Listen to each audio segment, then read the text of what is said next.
E aí, galerinha? Tudo certinho? Tudo belezinha? É isso aí, meus amigos. Meu nome é Emanuel Tadeu. Sou professor de Direito Penal e vamos trabalhar para esse mega concurso aí da Prefeitura Municipal de Parnamirim, aí no Rio Grande do Norte. Beleza? Muito bem, meus amigos. Fiz aí um apanhado, né, que esse concurso, o conteúdo é extenso, pessoal, não é? Extenso demais. Aí a gente vai trabalhar em direito penal os pontos que mais são cobrados em concurso público. Então a gente vai trabalhar dentro das resoluções de questões aqueles pontos que obrigatoriamente todo concurso público vai cobrar aí na tua prova. E não se preocupe, porque a gente vai detalhar. A gente vai, espremer todo aquele conteúdo para que você detone aí na tua prova de direito penal. Beleza, pessoal? Bem, quem quer me seguir aí nas redes sociais, se liga aí. Emanuel Tadeu é no meu Face. Emanuel com 2 M's de Maria, Noel, Tadeu com TH. E lá no Instagram, prof.emanueltadeu, tá certo? Então, me segue aí nas redes sociais e vamos lá, né? Vamos começar direito penal pra gente detonar aí no concurso aí de Parnamirim. E se liga, na véspera da prova, eu estarei aí em Parnamirim pra gente fazer aquele mega aulão, porque aqui, meu velho, não estou preparado. Realmente você está preparado para gabaritar a tua prova, beleza? Então vamos lá. Questão 1. Meus amigos, quando você vai trabalhar direito penal, é imprescindível você saber 2 pontos importantes: dolo e culpa. Tá? Então são 2 pontos que obrigatoriamente, quando você inicia direito penal, você vai ter que saber. Por quê? Porque todo conteúdo de crime, você vai ter que ter esses 2 conceitos, tá certo? Então veja, o que é o dolo? Dolo é aquele comportamento humano voluntário. É um comportamento humano voluntário que vai produzir um resultado querido. Presta atenção nesse ponto aí. Comportamento voluntário que vai buscar um resultado querido pelo agente. E por que eu disse cuidado nessa palavra? Porque a grande diferença entre o dolo e a culpa vai ser justamente isso, o resultado querido. A gente, no dolo, o agente quer o resultado. Na culpa, a gente vai entender que o indivíduo não quer o resultado. Mas a culpa já a gente vai estudar. Então veja, dolo, comportamento humano, claro, porque o direito não vai tratar de comportamentos que não são humanos. Comportamento humano voluntário, isso quer dizer que eu quis fazer, não é? E na busca de um resultado. Muito bem. Então, o dolo, ele divide-se em 2. O dolo pode ser direto e o dolo pode ser indireto. Ora, o dolo direto é aquele quando o indivíduo quis o resultado. Por exemplo, nas aulas de direito penal, pessoal, é sangue, não é? É sangue. Ninguém vai aqui, não é, ter aula de direito administrativo, aquela coisinha que o professor Johanny vai falar. Não, aqui na minha aula é sangue. Então preste atenção.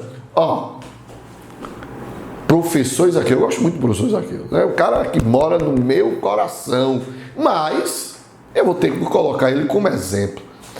Eu vejo professores aqui, eu com raiva, que estou aqui gravando aqui no estúdio, o professor Isaqueu não trouxe minha água de coco. Não é? Sou doido por água de coco, não é? E o professor Isaqueu não trouxe minha água de coco. O que é que eu faço? Estou com raiva do professor Isaqueu. Pego a pistola, minha Glock, vou lá, aponto para o professor Isaqueu e pá, atirei o professor Isaqueu. Eu quis esse resultado. Eu quis matar o professor Isaqueu porque ele não trouxe minha água de coco. Então, isso é o dolo direto. Mas também eu tenho, é o que mais cai em concurso público, o chamado dolo indireto. E o dolo indireto divide-se em dois. Dolo alternativo e dolo eventual. Qual é a diferença entre os dois? Vê, no dolo alternativo, eu vou produzir um resultado e não quero saber qual o resultado que vai ser produzido. Como assim, Emanuel? Preste atenção. Eu quero atirar no professor Isaqueu. Mas quem está perto do professor Isaqueu é o professor Johannes Harten, conhecido pessoal como Chapinha. O nome do professor Johannes Harten é Chapinha, o apelido dele. Beleza? Então vamos lá. Está o professor Johannes e o professor Isaqueu. Eu quero atirar do professor Isaqueu. Mas eu sei que se eu atirar do professor Isaqueu, posso acertar do professor Johannes Harten. Aí, ó, mesmo assim, estou nem aí. Atirei. E pegou no cabelo do professor Johannes Harten. Dolo alternativo. E o que é o dolo eventual? O dolo eventual é diferente. Está o professor Chapinha e o professor Isaqueu. Eu sei que se eu atirar no professor Isaqueu, posso pegar no professor Chapinha. Mas eu não quero pegar no professor Chapinha. Mas mesmo assim eu vou atirar. Eu vou atirar. Né? Eu vou assumir esse risco. Atirei e acertei no professor Isaqueu. Então qual é a grande diferença? No dolo alternativo, eu não quero saber do resultado. É o que a gente chama, olha a diferença, foda-se. Não quero saber do resultado, foda-se. No dolo eventual, eu não quero o resultado, mas assumi o risco de produzi-lo. É o chamado fudeu. Atirei, ó, no professor. Queria atirar no professor Isaqueu, acabei acertando o professor Johannes. Fudeu. No outro, não. Quero acertar o professor Isaqueu. Mas pode pegar do professor Chapinha? Pode. Estou nem aí, foda-se. Então, na verdade, o conceito que a gente tem de dolo é quando a gente quis o resultado ou assumiu o risco de produzir esse resultado. Beleza? Muito bem, meus amigos. E a culpa? A culpa é diferente. A culpa é o comportamento humano também voluntário. Qual é a diferença? Que o agente produziu um resultado, mas esse resultado não era querido por ele. Mas ocorreu por negligência, imprudência ou imperícia. E essa culpa pode ser uma culpa consciente ou pode ser uma culpa inconsciente. O que é a culpa consciente? É quando o indivíduo sabe que poderá, é previsível ocorrer um resultado, mas ele diz, não, eu sou um cara muito bom, né? Tecnicamente muito bom, eu vou fazer isso e não vai ocorrer. Exemplo, o cara é cozinheiro, ele sabe que se o grau do cozimento esticar muito, pode explodir o forno.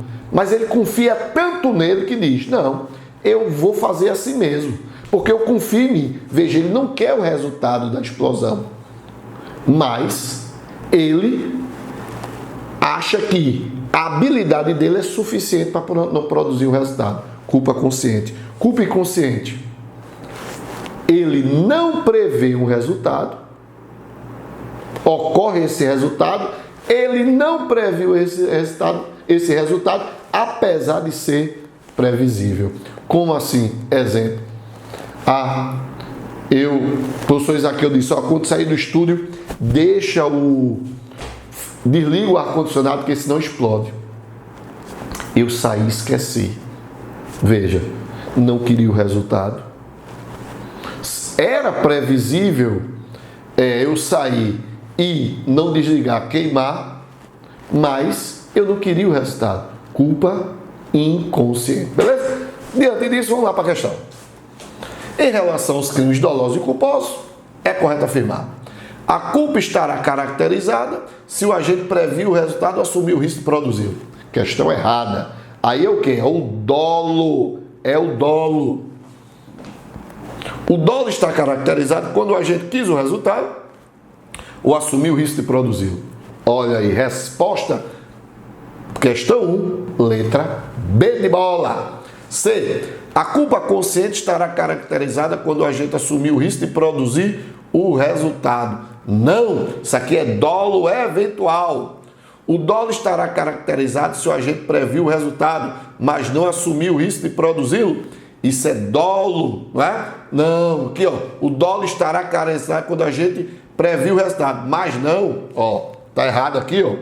Ou assumiu o risco de produzi-lo. Seria a resposta correta. Letra E. Com fundamento na parte geral do Código Penal, o agente será responsabilizado pela prática de crime culposo se praticar uma conduta prevista na lei como crime doloso, mas ter agido com imprudência, perícia ou negligência. Na verdade, trocou, viu, pessoal? Na verdade, é o seguinte: o que está disciplinado no artigo 18 é o crime doloso. A culpa só vai existir se tiver previsão legal. Beleza? Muito bem. Segunda questão. Considera-se o crime consumado. Meus amigos, consumação e tentativa, né? Sempre é uma questão que sempre vai cair em prova de concurso público. O que você tem que saber? Conceito de consumação, conceito de tentativa. O que é a consumação? É quando, no resultado, estão definidos todos os elementos do crime. Então, na consumação do delito, verificou-se todos os elementos do crime. Então, homicídio, o cara morreu. Qual é a consumação? Quando se define o crime de homicídio? Quando o indivíduo morre. Então, quando estão reunidos nele todos os elementos do crime. Então, o crime está consumado. Lesão corporal. Qual é a consumação? Quando eu causo uma lesão a alguém. Já a tentativa, não. Na tentativa, eu busco causar a lesão e não consigo. Eu busco um resultado morte e não consigo. E por que eu não consigo? Por circunstâncias alheias à vontade do agente. Eu quero matar, mas a pistola travou. Por circunstâncias alheias à minha vontade, eu não produzi o resultado, o crime não se consumou. Isso é importante, pessoal, saber isso. Então vejam, na tentativa, eu não vou produzir o resultado, grife isso aí bem, por circunstâncias alheias à vontade do indivíduo. Emanuel, me dá um exemplo aí. Como sempre, não é? Professor Isaqueu Silva, eu estou aqui, não é? Querendo matar o professor de Isaqueu Silva. Peguei a pistola, quando eu vou atirar, chega a esposa do professor Isaqueu Silva e diz: não mate meu lindinho não. Pega a panela e tac na minha cabeça. Veja, por circunstâncias alheias à minha vontade, eu não matei o professor Isaqueu Silva. Tá certo? Então isso é tentativa. Porque eu grifei, frisei alheias à vontade. Porque isso vai ser importante para você diferenciar tentativa de desistência voluntária e arrependimento eficaz. Bora lá? Então vamos para cá. Considera-se o crime consumado quando nele se reúnem todos os elementos de sua definição legal. Aquilo que eu disse para vocês. Entretanto, a tentativa de crime pode gerar várias repercussões jurídicas. Nessa matéria, o Código Penal determina que aí ele quer aqui como vai ser punida a tentativa. Então, o bizu, a tentativa não pode ser punida com a mesma pena do crime consumado. Claro, porque se não houve a consumação, não pode a penalidade ser a mesma.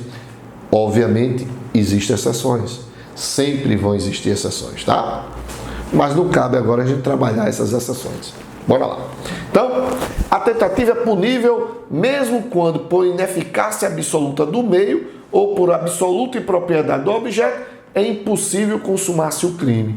Errado. Isso aqui não é conceito de tentativa, isso é conceito de crime impossível. Artigo 17 do Código Penal. O crime é tentado quando iniciada a execução não se consuma, preste atenção aqui, ó, por circunstâncias decorrentes da vontade do agente. Não, por circunstâncias alheias. Aqui eu tenho, não a tentativa, aqui eu tenho uma desistência voluntária ou um arrependimento eficaz. A tentativa é punida, salvo disposição expressa em contrário, ou seja, as exceções, com pena correspondente ao crime consumado, diminuída de 1 a 2/3. Certa resposta. Letra C. Letra D. O ajuste, a determinação ou instigação, mesmo sem disposição expressa em contrário, são puníveis, ainda que o crime não chegue a ser tentado. Errado. O ajuste, a instigação, a determinação é aquilo que ainda está na tua mente. Então, os atos não são puníveis. Os atos são puníveis a partir, na verdade, dos atos executórios.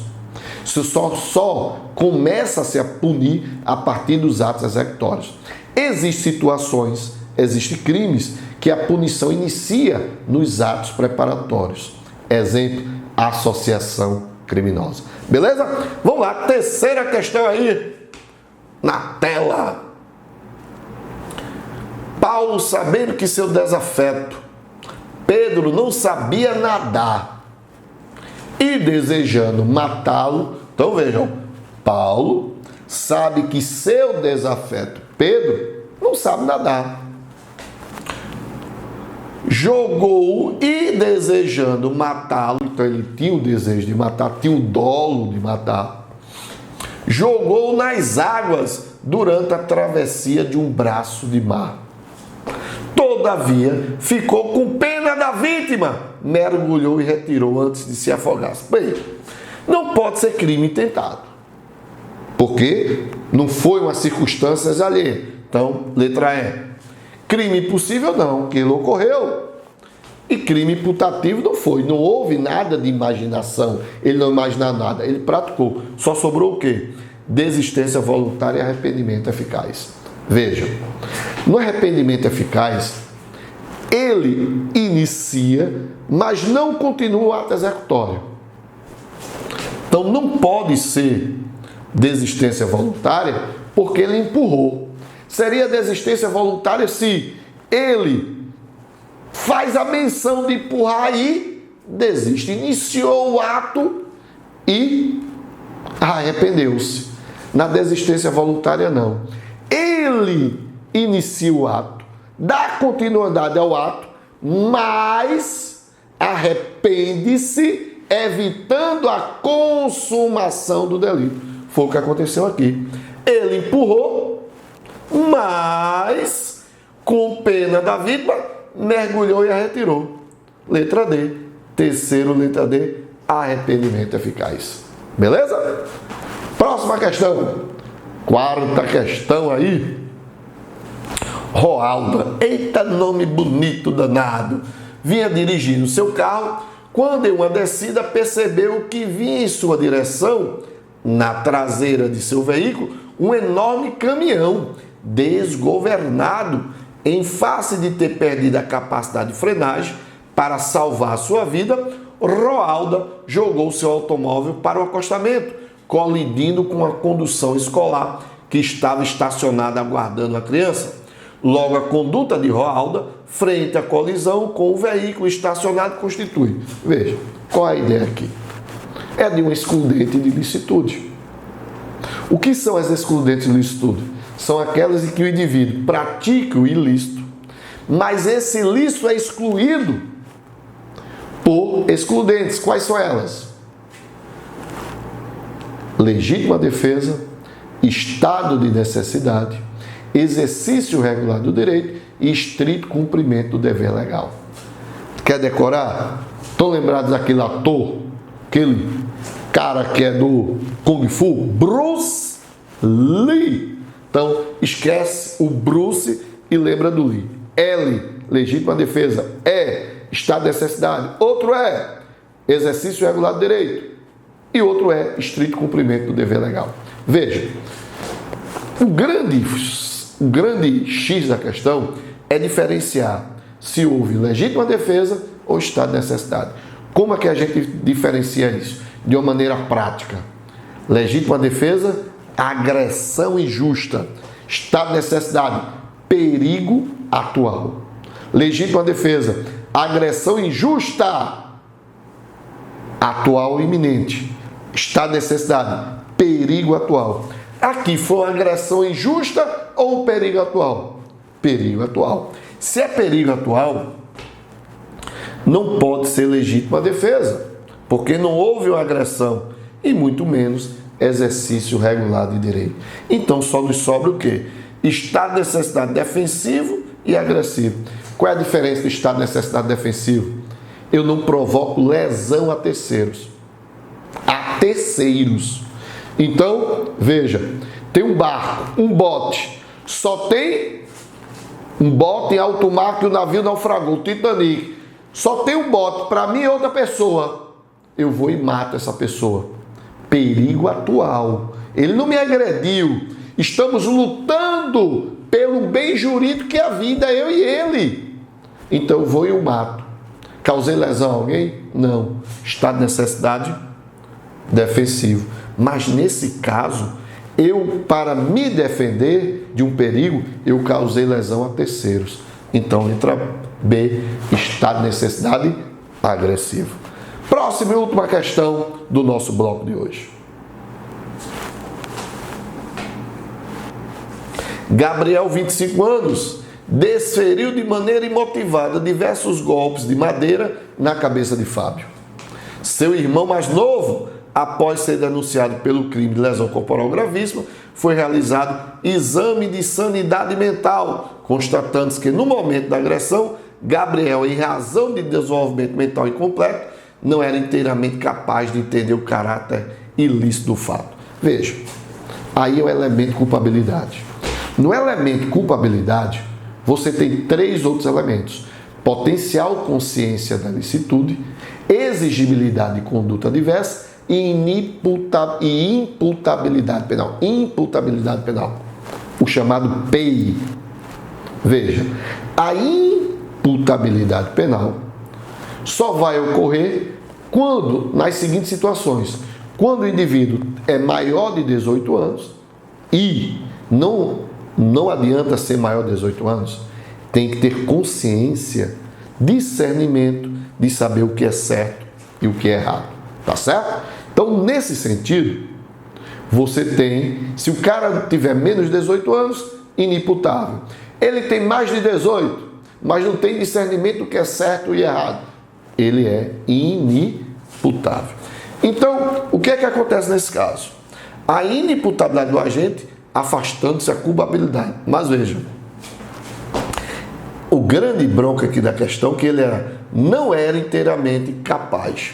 Então, quando tem esse não era, você tem uma condição de semi-imputabilidade. Para ele ser inimputável, tem que ser inteiramente incapaz. Então, você elimina a letra A e letra C. Sobra a letra B, D e E. Mas veja, na semi-imputabilidade não afasta a culpabilidade. Também não afasta a tipicidade.